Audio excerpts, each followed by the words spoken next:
here to discuss what is transpiring militarily and diplomatically in Iraqi's major cities. Our friend Dr. Walid Phares, the Middle East expert who joins us on the road today via telephone from South Carolina. Walid, we welcome you back.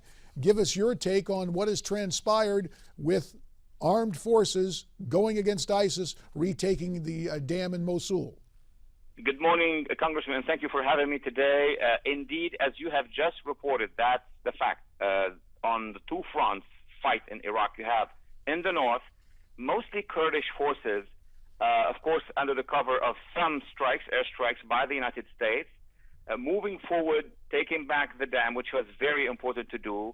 As important, though, they took back maybe 90% of the Nineveh Valley province, which is where the Christians, most Iraqi Christians in the north, have been living and have been ethnic cleansed and back. And now there is an operation also in Sinjar area.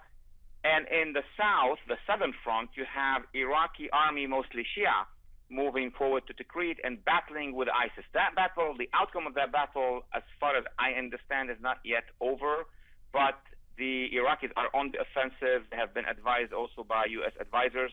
So now ISIS is fighting on two fronts. We have to be very careful because ISIS may pull a card, let me project that, which is trying to create a Sunni insurgency inside Baghdad to bring back the Iraqi troops to fight inside Baghdad. These are the latest reports I have been receiving. So you warn us perhaps of a rear guard action to start sectarian strife within the city of Baghdad to try and bring back the Iraqi forces. But I'm also interested on the use of American air power. We've seen it in the north now. The initial airstrikes criticized somewhat as pinpricks. Do you expect American air power to get involved in this battle to retake Tikrit, or do you think it'll just stay American advisors on the ground? So far, as we know, everything could change, Congressman, as you know, but American advisors on the ground is the story. In the north, the use of U.S. air power was dictated by two things.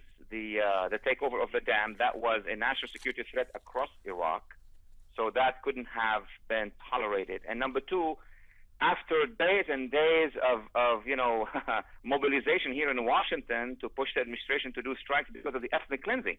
And you remember you and I, Congressman, had a conversation. We should have used that air power after the fall of Mosul, not after the ethnic cleansing of these hundreds of thousands. Now thousands of people have been killed, but okay, we have these airstrikes, and we have to salute the courage and the strength of the Kurdish forces. And now, by the way, we learned that Mr. Barzani, the president of the Kurdish provincial government, has opened the path for mobilization and recruitment of Assyrian Christians and Yazidis to form their own brigades and fight with the Kurds.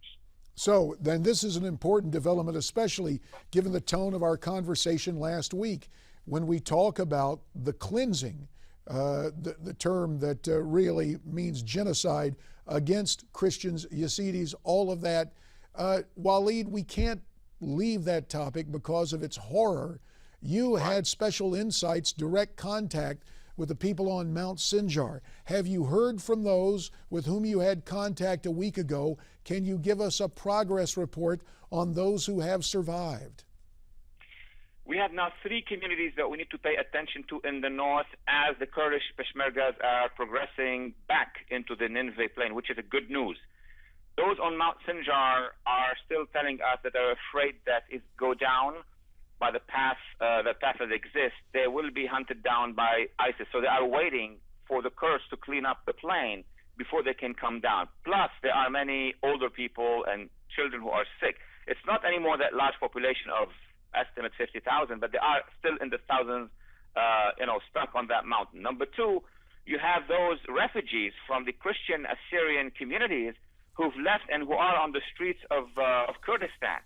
Now, there were some people who are trying to say we're gonna give them visas and get them out of Iraq. I am against that. That would be very dangerous for the survival of Christianity in Iraq. They should be brought down back to their homes, to their villages. They should be given the ability to defend themselves and a mass aid to that community and to the Yazidi community as well. This is where we should focus at this point in time. Walid, about a minute and a half remains, and we should point out that last night Pope Francis said he backed the military action in Iraq, saying military force against ISIS could be justified and that the persecution against Christians must stop.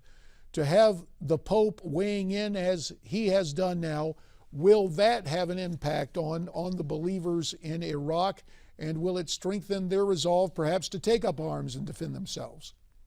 Absolutely. This is a very important news. Didn't happen since, decade, maybe I can remember.